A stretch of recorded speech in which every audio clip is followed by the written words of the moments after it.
30절에서 31절. 다니엘이 왕에게 대답하여 이르되 왕의 예물은 왕이 친히 가지시며 왕의 상급은 다른 사람에게 주옵소서.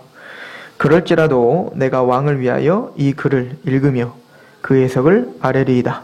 왕이여, 지극히 높으신 하나님이 왕에 붙인 느부갓네살에게 나라와 큰 권세와 영광과 위엄을 주셨고 그에게 큰 권세를 주셨으므로 백성들과 나라들과 언어가 다른 모든 사람들이 그의 앞에서 떨며 두려워하였으며 그는 임의로 죽이며 임의로 살리며 임의로 높이며 임의로 낮추었더니 그가 마음이 높아지며 뜻이 완악하여 교만을 행함으로 그의 왕위가 패한 바 되며 그의 영광을 빼앗기고 사람 중에서 쫓겨나서 그의 마음이 들짐승의 마음과 같았고 또 들나귀와 함께 살며 또 소처럼 풀을 먹으며 그의 몸이 하늘 이슬에 젖었으며 지극히 높으신 하나님이 사람 나라를 다스리시며 자기의 뜻대로 누구든지 그 자리에 세우시는 줄을 알기에 이르렀나이다. 벨사살이여, 왕은 그의 아들이 되어서 이것을 다 알고도 아직도 마음을 낮추지 아니하고 도리어 자신을 하늘의 주제보다 높이며 그의 성전 그릇을 왕 앞으로 가져다가 왕과 귀족들과 왕후들과 후궁들이 다 그것으로 술을 마시고 왕이 또 보지도 듣지도 알지도 못한 금, 은, 구리, 새와 나무, 돌로 만든 신상들을 찬양하고 도리어 왕의 호흡을 주장하시고 왕의 모든 길을 작정하시는 하나님께는 영광을 돌리지 아니한지라. 이러므로 그의 앞에서 이 손가락이 나와서 이 글을 기록하였나이다. 기록된 글자는 이것이니 곧 메네메네 데겔 우바르시니라. 그 글을 해석하건대 메냐는 하나님이 이미 왕의 나라에 시대를 세워서 그것을 끝나게 하셨다 하며 데겔은 왕을 저울에 달아보니 부족함이 보였다며 베레스는 왕의 나라가 나뉘어서 메대와 바스사 사람에게 준바되었다 함이니이다 하니 이에 벨사살이 명하여 그들이 다니엘에게 자주색 옷을 입히게 하여 금 사슬을 그의 목에 걸어 주고 그를 위하여 조서를 내려 나라의 셋째 통치자로 삼으니라. 그날 밤에 갈대아 왕 벨사살이 죽임을 당하였고 메대 사람 다리오가 나라를 얻었는데 그때 다리오는 62세였더라. 아멘. 오늘 이 5장 말씀은 4장 말씀과 연결이 되어 있지만 사실은 4장과 5장 사이에는 시간이 좀 흘렀어요. 그래서 느부갓네살 왕이 이제 하나님의 말씀을 어기고 그 교만한 마음으로 인해서 높아졌을 때 느부갓네살 왕을 낮추시고 그러기 위해서 짐승처럼 소처럼 풀을 뜯게 하고 이슬을 맞게 하고 이제 그런 사건들이 있었었죠. 그리고는 성경에는 너희 아버지 느부갓네살 왕 그리고 너는 느부갓네살 아들 그래서 벨사살이 느부갓네살 왕의 아들이라고 칭하고 있지만 아마 이 아버지라고 하는 단어가 아부라고 하는 단어고 그는 조상을 뜻하는 단어일 거예요. 그래서 조상을 뜻하는 단어도 맞기에 역사적으로는 사실은 느부갓네살 왕의 바로 직속 아들이 벨사살이 아닙니다. 그 사이에는 여러 가지 일들이 있었어요. 이 느부갓네살 왕이 이제는 그 전쟁에서 다 승리하고 제국을 형성하고 느부갓네살 왕이 나중에 보면 궁전을 돌아다니면서 이렇게 막 자신이 세운 그 업적을 막 찬양하잖아요, 스스로. 야, 내가 이거 세웠다. 그랬다가 이제 딱 소처럼 된 거 아닙니까? 근데 그때 그 궁중을 돌아다니면서 봤던 게 아마 궁중 옥상 정원이었을 거예요.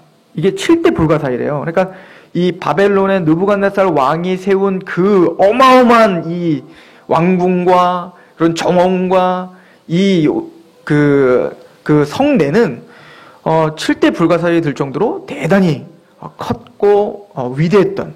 그래서 느부갓네살 왕이 얼마나 이 마음이 커졌었겠냔 말이에요. 가장 화려했던, 가장 또 힘이 셌던, 모든 것을 소유하고 있었던 그 만족과 기쁨에 취했을 때 하나님은 단칼에 느부갓네살 왕을 사람도 아니라 짐승처럼 만들어버리더라. 그러니까 하나님은 세우시기도 하시고 패하시기도 하신다는 하나님의 주권과 하나님의 통치와 왕권을 지금 다니엘서는 처음부터 끝까지 계속 선포해주고 있는 거죠. 또 이 다니엘서뿐만 아니라 모든 성경이 사실은 이 싸움하고 있는 누가 왕이냐는 거예요. 누가 왕이냐. 네가 왕이냐 내가 왕이냐 이 싸움하고 있는 거죠. 사람이 왕이냐 하나님이 왕이냐 이 싸움을 계속하고 있는 겁니다. 느부갓네살 왕이 죽고 원래 느부갓네살 왕의 아들은 열왕기하에 나와 있는 엘모닥이라고 하는 왕이 있습니다. 그 모닥은 근데 주기함과 동시에 얼마 있지 않아서 그 느부갓네살 왕의 아들인 그 무로닥의 여동생이죠. 그러니까 느부갓네살 왕의 딸인 거예요. 그 딸의 남편 네리글리살이라고 하는 사람에게 살해를 당해버렸어요. 그래서 왕권을 찬탈당합니다. 그런데 그 네리글리살이라고 하는 어떤 느부갓네살 왕의 사위죠. 그런 네리글리살이라고 하는 자도 오랫동안 통치하지 못합니다. 4년 정도를 통치하고 하다가 또 살해를 당해요. 그러니까 계속 복수가 복수를 낳고 막 이제 막 피비린내가 나고 그 왕권, 화려한 왕권을 쥐기 위한 공중 혈투가 일어나는 거죠. 4년 정도를 네리글리살이 통치한 이후에 그의 아들이 이제는 그 왕권을 이어받는데요. 그 사람이 라바시 마르둑이라고 하는 사람이에요. 근데 이 라바시 마르둑은 한 달도 통치하지 못하고 몰매를 맞아 죽어버립니다. 그러니까 이 왕궁이 모든 전 세계 패권을 장악했다는 그 왕조가 얼마나 이렇게 비참하게 그 왕조들이 살고 있는지를 보고 있는 거죠. 그래서 라바시 마르둑이라고 하는 자가 한 달 동안 통치를 하다 몰매 맞아 죽은 이후에 사실은 왕조가 아닌 나보니두스라고 하는 사람이 정권을 잡고 있는 상태였어요. 그러니까 지금 이 벨사살이 지금 꿈을 꾼 때에도 사실은 그의 아버지죠. 나보니두스라고 하는 이 아버지가 정권을 잡고 있었는데 사실은 공동 통치를 하고 있었던 시대였었던 거예요. 이 나보니두스는 원래 이제 그 바벨론은 정통적으로 마르둑이라고 하는 신을 섬겼어요. 그 마르둑이라고 하는 자기만의 신을 섬겼는데 이 나보니두스가 예전에 한번 바벨론이 그 달신을 섬겼던 적이 있었거든요. 특히 아브라함이 갈대아 우르에 있을 때, 그때 바벨론 지역에 있을 때, 그때는 이 갈대아 우르와 하란, 시리아 지역인 하란의 달신을 숭배하는 게 팽배했던 시대였어요. 그 달신의 이름이 신이야, 신이라고 하는 신을 섬기는 거예요.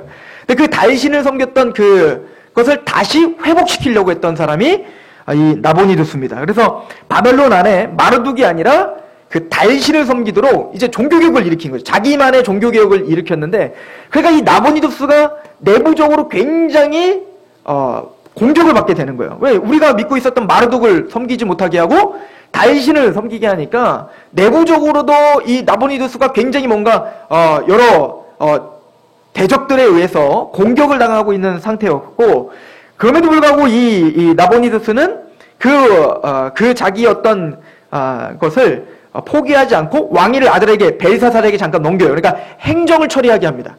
그리고는 이 나보니두스는 저 멀리 이제는 아라비아 쪽으로 이제 가게 되는 겁니다. 거기 원정을 가는 거예요. 놀러 간 게 아니고 쉬러 간 게 아니고 거기에 가서 이제 달신을 숭배하는 걸 더 공고히 하려고 하고, 또 그쪽에 있는 세계 정세가 그쪽을 좀 장악해야 돼서 이 나보니두스는 그쪽에 가서 어떤 전쟁을 치르고 또 정치를 하고, 자기 아들 벨사살은 그 바벨론 지역에 행정적인 처리를 할 수 있는 왕으로 세워놓고, 아마 이때 이런 과정 속에 이런 꿈을 꿨던 것 같습니다. 이 벨사살은 그러니까 사실은 지금 내부적으로는 종교개혁을 잘못 일으켜가지고 어떻게 됐을까요? 여러 대적들이 있고요. 굉장히 좀 어려운 상황에 처해 있잖아요. 이 벨사살이. 그리고 외부적으로도 지금 사실은 세계 정세는 급박하게 흘러가고 있었던 시대에서, 성경에는 지금 침묵하고 있지만 이때 이미 이제 6장에 가면 우리 5장 30절에도 나오는 다리오라고 하는 사람이 나오지만, 이 다리오는 메대 사람인 거예요. 근데 메데파사라고 하죠. 그래서 메데라고 하는 나라가 사실은 이때쯤이면 고레스라고 하는 왕에게 이미 통일됩니다. 그래서 메데와 파사, 페르시아가 사실 거의 한 나라로 취급당한 게 맞아요. 그래서 이 당시에는 이미 고레스가 페르시아의 왕국을 세워서 이미 정권과 그리고 힘있게 지금 다 장악하고 있었던 시대였어요. 그 외부적으로는 그 페르시아의 강력한 메데파사가 페르시아를 성경은 바사라고 써 있습니다. 그 페르시아 정권이 지금 강하게 바벨론을 향해서 진군하고, 아마 이때가 역사책에 보면 헤로도토스라고 하는 역사학자가 말을 할 때에는 지금 이 벨사살이 잔치를 베풀고 할 때에는 이미 페르시아가 바벨론을 포위한 상태인 거예요. 이제는 풍전등화처럼 언제든지 페르시아가 바벨론을 쳐라 하면 그냥 그대로 끝나는 그런 상황 속에서 지금 벨사살이 있는 겁니다. 그러니까 이런 상황 속에서 벨사살은 아직도 정신 못 차리고 외부적인 어떤 정치 알았는지 몰랐는지 내부적인 어떤 그런 공격들 이런 것들이 다 그냥 나중엔 그렇잖아요. 막 너무 어려워지면 그냥 자고 싶죠. 다 말아버리고 싶잖아요. 그랬던 건지 아니면 자신의 그럼에도 불구하고 나는 건재하다. 나는 이 바벨론 제국은 건재하고 언제든지 페르시아군 먹은 다 쳐부술 수 있는 우린 느부갓네살 왕의 후예들이다 라고 하는 것을 고취시키려고 했던 건지 잔치를 베푸는 겁니다. 고위들을 다 불러서 화로운 잔치를 벌이고 있는 거예요. 지금 포위를 당했는데 지금 페르시아에서 포위를 당해서 그 사실은 이 잔치 베풀고 나중에 이제 뭐 꿈 해석하고 그래서 그 꿈 해석 지금 해몽 다 듣고 그 다니엘에게 야, 네 꿈이 맞다 그러고 상금 딱 주고 그날 저녁에 바로 죽죠. 벨사살이. 그 뭐죠? 포위했다가 그 꿈을 알아차리자마자 하나님이 그 벨사살에게 알려주자마자 어떻게 된 거예요? 페르시아에 의해서 멸망시켜버리고 벨사살은 거기서 사살당하는 거예요. 지금 그런 상황 속에서 지금 이 다니엘서 5장이 기록되었다라고 우리가 상고하며 우리가 좀 배경 지식을 알고 성경을 보면 될 것 같습니다. 벨사살의 오늘 말씀은 또 꿈이 아니죠. 이렇게 잔치를 베풀고 있는데 갑자기 손이 나타난 거야. 손이 확 나타나더니 이게 무슨 하나님의 손이겠죠. 그러나 신인 동용적 표현인 거예요. 그러니까 이 벨사살에게 만약에 그냥 꿈으로 보여주던 아니면 벽에 매대매대 받아 이거를 써놨다면 이거 누가 장난쳤겠지라고 생각할 수 있으니까 아예 하나님께서 어떻게 한 거예요? 손을 보여주셔서 직접 그 벽에다가 글을 기록한 게 오늘 제목 메네메네덱의 우르바신이라고 하는 기록을 한 겁니다. 보통 성경에서는 하나님이 직접 기록한 손가락이 직접 나와서 하나님의 손으로 직접 기록한 기록들이 많지는 않습니다. 첫 번째가 십계명이죠. 하나님이 직접 돌판에 새겨주신 십계명이 있고요. 그리고 오늘 벨사살에게 직접 보여주신 그 손가락을 쓰신 이 글이요. 메네메네덱의 우르바신. 그리고 또 하나가 있죠. 신약에는 나타나죠. 예수님이 땅바닥에 직접 손가락으로 쓰시자 어떻게 됐죠? 거기 모였던 이 여인을 돌로 쳐라 그랬더니 그 여인에게 예수님이 나도 너를 정죄치 않는데 누가 너를 정죄하냐라고 그 여인을 위로하는 장면이 있을 때 그때 돌로 치려 했던 그래서 예수님을 시험하려 했던 그 사람들을 내어 쫓을 때 예수님이 갑자기 땅바닥에다가 글을 쓰시니까 그게 뭐라고 썼는지는 우리가 알 수 없으나 그 글을 보고 모든 사람들이 다 어떻게 했어요? 돌아가더라. 그래서 그 공통적인 이 세 가지의 공통적인 것은 뭐냐면 하나님의 아마 위험 있으신 어떤 법, 하나님의 어떤 심판에 관련된 걸 거예요. 율법도 그 십계명이 선포됨으로 말미암아 모든 우리가 뭐라는 걸 깨닫게 하기 위한 거죠. 죄인이라는 걸 깨닫게 하기 위함이시죠. 그래서 사실은 예수님께서 뭐라고 쓰셨는지 우리가 정확하게 알 수 없어요. 니도 어디 창조총회 갔었지? 너도 누구 창조총 이런 거 구체적으로 쓴 건지 아니면 거기다가 율법을 쓰신 건지 아니면 우리가 알 수 없는 거 어떤 걸 썼는지 그거는 관심 끄세요. 성경에 안 나와 있으니까. 근데 뭐든 모르지만 예수님이 신적 권위의 예수님께서 직접 손가락으로 쓰시니 다 어떻게 하더라? 도망가더라. 떠나더라요. 그 앞에 정죄를 받고 그 앞에 더 이상 뭡니까? 자신의 죄가 드러남으로 그 신적 위험의 율법 앞에 그들은 다 떠나더라. 사실은 메네메네덱의 우르바신도 마찬가지예요. 메네라고 하는 뜻은 세워봤다는 거 아니에요? 하나님이 헤아려 봤다는 거예요. 하나님 내가 너를 또 너의 왕국을 헤아려 봤다는 겁니다. 회개해 봤다는 겁니다. 그랬더니 데겔 뭐죠? 저울을 달아봤는데 그 저울에 너는 무게가 부족하더라. 이게 뭐죠? 하나님의 잣대로는 형편없다라고 하는 판정을 내리는 거예요. 인간적으로 네가 어떤 대우를 받고 있건 너희 왕국이 얼마나 화려하건 네가 무슨 생각을 하고 있건 그거와 상관없이 그 그 심판은 거룩하신 하나님의 잣대, 그 저울로 다뤄볼 것인데 그 심판 앞에, 그 율법 앞에, 그 말씀 앞에 너는 현저히 부족하다. 그래서 우르바신, 너를 부셔버릴 거란 얘기인 거예요. 너를 가릴 거고 너를 조각내고야 말 것이다. 즉 심판을 명령했고 그 심판의 도구는 누구였죠? 바로 페르시아를 통해서 부셔버리는 그 역사를 하고 있는 것이죠. 벨사살은 이 메네메네덱의 우르바신이라고 하는 이 갑자기 얼마나 깜짝 놀랐겠어요. 막 잔치 벌이고 막 술 취해갖고 막 그러고 있는데 갑자기 손이 훅 나오더니 손도 막 이런 손이겠어요? 뭔가 이거는 신적 손이다라고 할 정도로 굉장히 두렵게 나타났겠죠. 그리고는 내가 듣도 보도 못한 말을 막 쓰시는데 이게 뭔지 모르겠어요. 근데 이 벨사살이 어느 정도 정신이 없냐면 이렇게 하나님이 하시기까지 하나님이 왜 이런 일을 하셨냐면 잔치를 베풀어 놓고 그 잔치를 베풀었던 이유도 뭐죠? 자신의 만족과 자신의 왕권이 공고함을 자랑하기 위함이란 말입니다.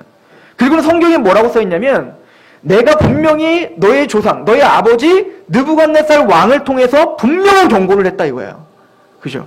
그래서 느부갓네살 왕이 정말로 네가 본 것처럼 7년 동안 모든 바벨론 사람들이 다 알았을 거 아닙니까? 7년 동안 정말 짐승처럼 소처럼 살았던 그 일을 정말 잊었느냐? 그래서 느부갓네살 왕이 하나님 앞에 서서 하나님을 높이고 자신이 낮아지는 그 사건을 분명히 나는 보여줬거늘 너는 그걸 똑똑히 봤음에도 불구하고 그 잘못된 전초를 또 밟고 있구나 라고 하나님은 화를 냈던 거예요. 사실은 바벨론 제국에게 이렇게만 선포했던 것도 아니죠. 느부갓네살 왕에게는 이미 그건 두 번째였어요. 그죠? 꿈으로다가 그 나무가 댕강 잘려버리는 그 패방을 선포했을 그 전에 이미 신상을 보여줬단 말입니다. 네 나라가 아니라고. 네가 만든 게 아니라고. 네가 영광을 취하고 있어도 네가 통치하는 게 아니고 네 주권대로 네 마음대로 하는 것 같지만 네가 정치와 전략을 짜서 하는 것 같지만 아니라니까. 내가 너에게 잠시 잠깐 맡겨놓은 것뿐인데 그걸 깨닫지 못하니? 그리고 너는 페르시아에서 망할 거고 페르시아는 또 헬라에서 망할 거고 헬라는 로마에서 망할 거고 다 망할 거야. 세상의 제국은 그렇게 다 망하고야 말 거야. 그리고 하나님의 나라, 그 돌이 뜨인 돌이 부서뜨리는 예수 그리스도의 나라, 그 메시아의 나라, 하나님의 영원한 제국이 세워질 거야. 그 앞에 굴복하라. 이거를 끊임없이 말씀을 통해서 경고를 했었단 말입니다. 그러나 벨사살은 그거에 대해서 별로 경각심을 받지 못했던 겁니다. 그리고는 드디어 하나님이 손을 들어 사실은 심판을 경고한 거죠. 너는 나의 저울에 부족하다. 너는 끝났다. 이건 돌이킬 수 있는 게 아니에요. 이미 쓰여진 거예요. 이미 선포된 거예요. 이미 끝난 거예요. 하나님은 회개할 기회를 이미 충분히 바벨론에게 주셨습니다. 선지자들을 통해서 그 상황들을 통해서 충분히 바벨론은 회개했어야 됐고 그 통치자 앞에 그 주권자 앞에 굴복했어야 됐습니다. 그런데 이렇게 끝까지 와서야 벨사살은 두려워하더라는 거예요. 두려워하고 그리고는 다니엘을 찾는 것도 아니고 느부갓네살 왕이 그랬던 것처럼 또 박수들을 찾고 그리고 여전히 다니엘을 신들의 영이 감동받은 자, 신들의 영이 같이 있는 자. 그러니까 박수와 동일한 기준으로 다니엘을 바라보고 그러니까 여전히 정신을 차리지 못하고 있는 거죠. 이것은 사실은 벨사살만의 이야기가 아닙니다. 성경 전반에 나와 있는 악한 자들의 특징이에요.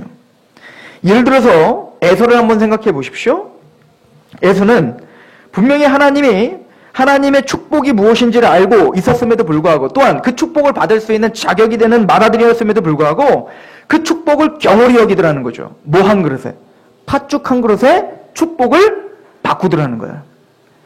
지금 무슨 얘기죠? 지금 내가 배가 고픈데 저 뜬구름 잡는 하나님의 축복, 장자 축복이 도대체 무슨 나에게 유익이 되냐 이거죠. 내 배 하나 지금 배부르게 하지 못하는 그것이 떡이 나오냐 돈이 나오냐는 거죠. 성경은 분명히 기록하고 있죠. 에서가 장자 축복을 경홀히 여겼더라. 가볍게 여겼더라 라고 이야기를 합니다. 그는 정말로 하나님의 그 장자 축복권을 야고보에게 빼앗기고 맙니다.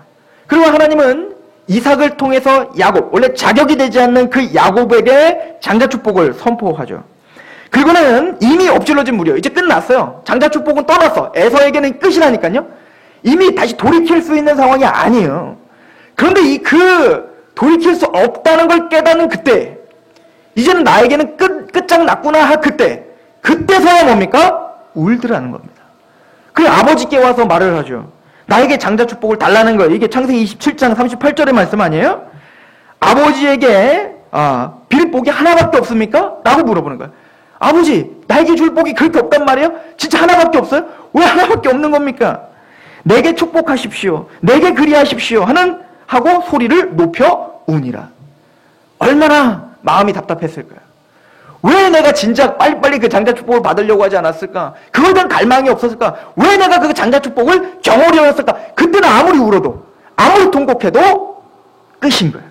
이미 선포된 겁니다. 계시록도 이 이야기를 계속하고 있습니다. 계시록 1장 7절에 보면 볼지어다 그가 구름을 타고 오시리라. 각 사람의 눈이 보겠고 그를 찌르는 자도 볼 것이요 땅에 있는 모든 족속이 그로 말미암아 애곡하리라. 그러하리라. 아멘. 즉 무슨 얘기입니까?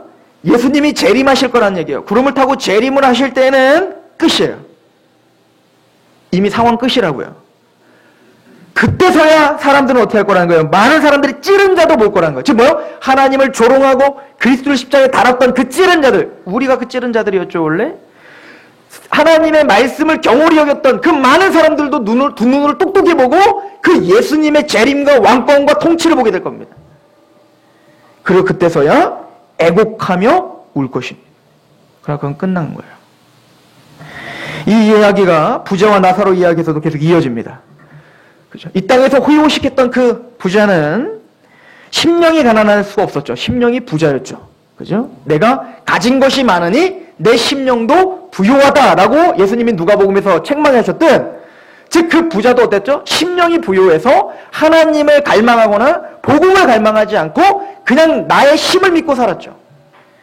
그럼 종국에 뭡니까? 그 고통 중에 거했을 때 나사로를 보면서 그 나사로를 통해서 제발 물 하나만 찍어서 나에게 좀 주십시오. 그 정도로 그 고통이 너무 심각했고, 나는 이렇다 치더라도 내 자손들이라도 내 가족들이라도 기회가 있을 때 예수 그리스도 앞에 굴복할 수 있도록 나는 못 나가니까 나사로라도 좀 내보내주세요. 죽었다가 살아나면 그 사람이 가서 복음을 전하면 그 사람이 가서 진짜입니다라고 말하면 믿을 거 아닙니까? 제발 나사로라도 좀 보내주십시오. 아브라함 말하죠. 그럴 수 없다. 끝났다. 이미 너희 가족들에게 선지자들이 있느라. 그들에게 듣지 않는다면 죽었다가 살아나는 표적을 보더라도 믿지 않을 것이다. 성경이 분명히 하나님의 심판의 날, 더 이상 돌이킬 수 없는 그 심판의 날이 있음을 선포하고 있습니다. 벨사살은 이런 안팎의 여러 가지 상황들, 그런 상황들 속에서 충분히 회개할 수 있었지만 벨사살은 회개의 길을 걷지 않았습니다. 그럼 벨사살은 하나님 앞에 자복하며 하나님 앞에 낮은 자로 가는 걸 대신 술 취하기를 결정합니다. 그렇죠? 오늘 그래서 술을 취하는 거예요. 잔치를 베풀고 지금 이 암담한 상황을 뭘로 해결하고 싶은 거예요? 그냥 술로 다 해결하고 싶은 거예요. 술을 취하면 특징이 있더라고요. 위로를 찾고자 하는 거야. 술에 기댄다는 것은 내가 위로받고 싶은 겁니다. 두 번째는 술을 먹으면 남 배려를 안 하더라고요. 나만 알게 돼. 나에게 집중하게 되는 거야. 내가 부각되는 겁니다. 그 술 먹으면 막 갑자기 막 이런 얘기 저런 얘기 막 하죠. 내가 사실 이랬고 평소에는 말하지 못했던 거를 막 술 취하면 막 주저리 다 얘기해요. 왜죠? 남이 안 보이는 거예요. 이제 나만 보이니까 나에게만 집중하니까 이제 뭐요? 내가 이래서 힘들었고 내가 저래서 저랬고 그것을 통해서 뭐 하자는 겁니까? 지금 내 만족 채우자는 거죠. 단순히 이건 술의 문제가 아니라 바로 하나님 앞에 굴복해야 될 사람들이, 그런 어려움과 고통 중에 많은 사람들은 어려우면 다 하나님께 올 것 같은데 그렇지 않다는 거예요. 악인들은 하나님이 아닌 다른 것에 기대기 시작한다는 것입니다.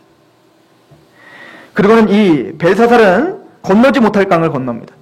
이 벨사살이 오늘 본문을 보면 나중에 이제 5장 전체를 한번 읽어보시면 벨사살이 술에 취해서 막 기분이 좋아. 그러니까 막 흥분해. 막 세상이 다 이제 없어지죠. 지금 술 먹으면 어때요? 나에게만 집중되고 내가 좋은데 어떨 거야, 막. 누가 쳐들어오건, 뭐 상황이 어떻건, 하나님이 뭐건, 그게 뭔 상관입니까? 나가 지금 좋은데 막 흥얼거리고 노래가 나오고, 따로 그러겠죠. 그런데, 그러다 보니까 어때? 그 흥분된 마음이 이제는 불경건으로 가게 되는 거예요. 그래서 어떻게 했냐면, 느부갓네살 왕이 예루살렘 성전을 회파시키고, 그 예루살렘의 금과 은으로 된 그 여호와를 섬겼던 그릇들을 창고에다가 잘 놨단 말이에요, 원래. 느부갓네살 왕도 차마 그거는 함부로 건드릴 수 없었기에 느부갓네살 왕을 비롯하여 그 뒤에 후대 왕들도 절대 건드리지 않았던 겁니다. 혹시나. 그런데 이 벨사살이 그걸 건드린 거예요. 그럼 어떻게 했죠? 그걸로다가 술을 따라 먹고 그러다가 우상을 숭배하고 불경건으로 들어간 것입니다. 건너지 못할 강을 건너버린 거예요. 그리고 오늘 본문은 그렇게 이야기를 합니다. 우리 20절 한번 볼까요? 그가 마음이 높아지며 뜻이 완악하여 교만을 행함으로 그의 왕위가 패한 바 되며 그의 영광을 빼앗기고 사람 중에서 쫓겨나서 그의 마음이 들짐승의 마음과 같았고 또 들나귀와 함께 살며 또 소처럼 풀을 먹으며 그의 몸이 하늘 이슬에 젖었으며 지극히 높으신 하나님이 사람 나라를 다스리며 자기의 뜻대로 누구든지 그 자리에 세우시는 줄을 알기에 이르렀나이다. 벨사살 왕은 그의 아들이 되어서 이것을 다 알고도 아직도 마음을 낮추지 아니하고 도리어 자신을 하늘의 주제보다 높이며 그의 성전 그릇을 왕 앞으로 가져다가 왕과 귀족들과 왕후들과 후궁들이 다 그것으로 술을 마시고 왕이 또 보지도 듣지도 알지도 못하는 금, 은, 구리, 새와 나무, 돌로 만든 신상들을 찬양하고 도리어 왕의 호흡을 주장하시고 왕의 모든 길을 작정하시는 하나님께는 영광을 돌리지 아니하는지라. 이러므로 그의 앞에서 이 손가락이 나와서 이 글을 기록하였나이다. 기록된 글자는 이것이니 곧 메네메네덱의 우르바신이라. 그 글을 해석하건대 메네는 하나님이 이미 왕의 나라의 시대를 세워서 그것을 끝나게 하셨다 하며 데겔은 왕을 저울에 달아보니 부족함이 오었다 하며 베레스는 왕의 나라가 나뉘어서 메대와 바사 사람에게 준 바 되었다 함이니이다 하니 이에 벨사살이 명하여 그들이 다니엘에게 자주색 옷을 입히게 하고요 금사슬을 그의 목에 걸어주며 그를 위하여 조서를 내려 나라의 셋째 통치자 지가 어떻게 될지도 모르고 지금 막 상급을 주는 거예요. 몇 가지 이유가 있겠죠. 첫 번째 뭐냐면 다니엘에게 그렇게 막 자신이 갖고 할 수 있는 최선을 다해서 봉양하고 그에게 상급을 주면 다니엘이 왠지 하나님과 친하니까 이거를 건너가게 할 수 있을 거란 착각이 있었던 것 같습니다. 아니요, 끝났다고요. 이제 그 어떤 방법으로도 그 하나님의 역사를 막을 수 없단 말입니다. 30절 그날 밤 갈대아 왕 벨사살이 죽임을 당하였고 메대 사람 다리오가 나라를 얻었는데 그때 다리오는 60이 세였더라. 그럼 이제 다리오 어떻게 해야 될까요? 정신 차려야겠죠? 정신 안 차리더라. 이게 또 이 싸움 또 하는 거예요. 하나님과 사람과의 싸움이. 벨사살과 느부갓네살과 그 싸움했으면 그 다음 세대들은 그거 보고 그 역사 보며 자신을 비춰야 되는데 벨사살과 그 싸움 또 하고 벨사살이랑 그 싸움 해갖고 또 알려주면 다음 세대들은 또 정신 차려야 되는데 다리오랑 그 싸움 또 하고 페르시아랑 그 싸움 또 하고 헬라 또 로마랑 그 싸움 또 하고 우리랑 그 싸움 또 하고 하나님은 어쩌시겠어요? 이게 지금 하나님과 세상과 하는 싸움인 거예요. 네가 왕이냐 내가 왕이냐 네가 주권자냐 내가 주권자냐. 참 재밌습니다. 하나님이 이렇게 심판을 주시고 두렵게 하시고 떨게 하시는데 우리가 수요 예배 때 사도행전을 요즘에 강의하고 있을 때 그 간수장이 옥문이 부서지고 그런 걸 보면서 덜덜덜 떨었죠. 그때 그 간수장이 바울에게 한 얘기가 뭐죠? 어찌하면 내가 구원을 받을 수 있습니까? 였어요. 그게 정상이에요. 그게 맞는 거라고요. 하나님의 택함받은 자에게는 마음이 열려 어떻게 하면 하나님 앞에 내가 구원을 받을 수 있습니까? 로 나가야 된다고요. 근데 악인들의 특징이 있는데 첫 번째 악인 가인을 생각해 보십시오.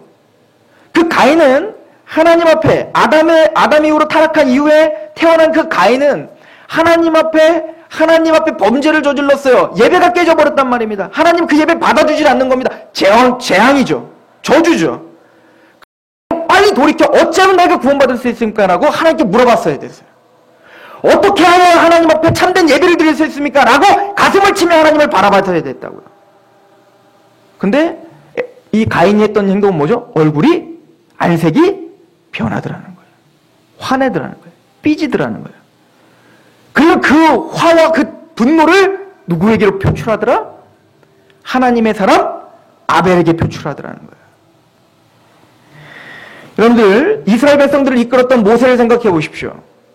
고라 자손이 반역을 저질렀습니다. 하나님은 고라 자손을 뿐만 아니라 3,000명을 죽여버립니다. 사실은 3,000명만 죽이는 게 아니었었어요. 그 반역을 저질른 아론과 모세, 하나님이 세운 그 권위 앞에, 하나님의 그 질서 앞에 반역을 저질렀던 그 고라 자손들을 싹 다 죽였다고요. 그러면 이스라엘 백성들도 사실은 고라 자손에 지금 사실은 어때요? 동조했었던 사람들이었다고요. 그 사람들은 다 사실 어떻게 해야 돼요? 하나님 앞에 굴복했어야 됩니다. 하나님 뭐라고까지 했죠? 고라 자손들의 그 향로들을 다 뺏어다가 녹여가지고 번제단에 씌워서 너희들의 기념으로 삼아라 할 정도로 심각한 문제였음을 선포했는데도 불구하고 이스라엘 백성들이 어떻게 해야 돼요? 그러면 굴복해야죠. 모세에게 굴복해야죠. 하나님 말씀 앞에 굴복해야죠. 근데 그 이스라엘 백성들 어떻게 했는지 아십니까? 민수기에 보시면 아론과 모세를 죽이려고 해요. 화가 나서 니들 때문에 죽었다고. 자신들의 죄를 깨닫지 못하고 술 취하고 있는 거죠. 나만 바라보고 있는 거죠. 하나님의 그 거룩하시고 공의로우신 그 심판을 무시해버리고 있는 거죠. 한 다 죽이려 했죠, 원래. 그때 아론이 향로로 그들을 살려주셨단 말이에요. 예수 그리스도의 모형입니다. 우리가 그런 반역자들이었단 말입니다. 다 죽어야 됐단 말입니다. 예수님의 십자가의 은혜로 우리는 살아났을 뿐인 거예요. 그게 악인들의 특징인 거예요. 하나님의 심판과 두려우면 회개해야 되는데 그 두려움을 이기는 방법을 어떻게 하냐면 술 먹고 뭐예요? 객기 부리는 거죠. 세상에 취해 더 객기를 부리는 겁니다. 하나님을 모독하는 거예요. 이게 계시록에도 똑같이 나와요. 재밌어요. 대접이 쏟아집니다. 재앙이 쏟아집니다. 그러면은 그 사람들은 어떻게 해야 돼요? 회개해야 된단 말입니다. 계시록 한번 보세요. 계시록 9장을 보십시오.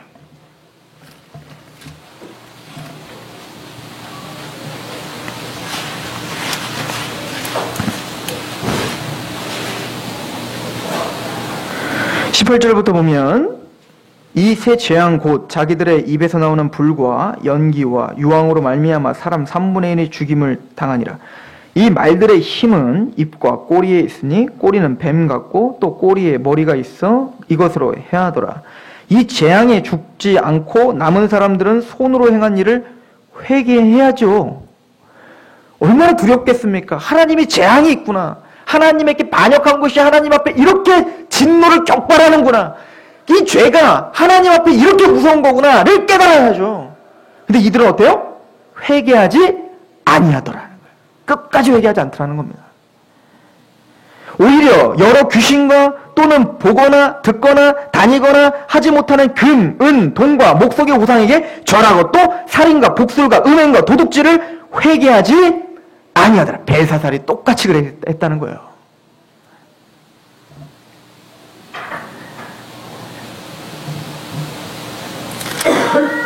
오늘 말씀을 통해서 하나님의 심판의 선포는 반드시 있다. 하나님의 왕대심과 하나님의 통치권을 무시하고 있는 그 벨사살을 비롯한 세계 제국의 왕들을 비롯한 모든 하나님을 떠난 아담의 족속들,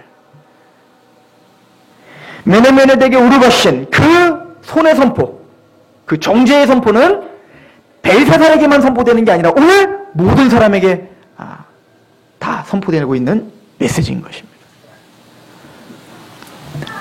우리는 그 빌립보 간수장처럼 이 두려움 앞에 서서 율법을 통해 나의 죄됨을 깨닫고 어찌하여 내가 구원받을 수 있겠습니까? 라고 하는 가난한 심령을 하나님이 주셔서 예수 그리스도로 말미암아 구원받고 감격할 뿐인 거예요. 우리는 그 하나님을 섬기고 계십니다. 우리는 사랑의 하나님이지만, 긍휼의 하나님이지만, 자비의 하나님이지만, 공의로우시고 반드시 법대로 처리하시는 그 하나님. 죄를 진노하시되 모든 것 파멸시켜도 마음이 시원찮을 정도로 완전히 으스러버릴 그를 죄를 증오하시는 하나님이심은 우린 명심하셔야 됩니다.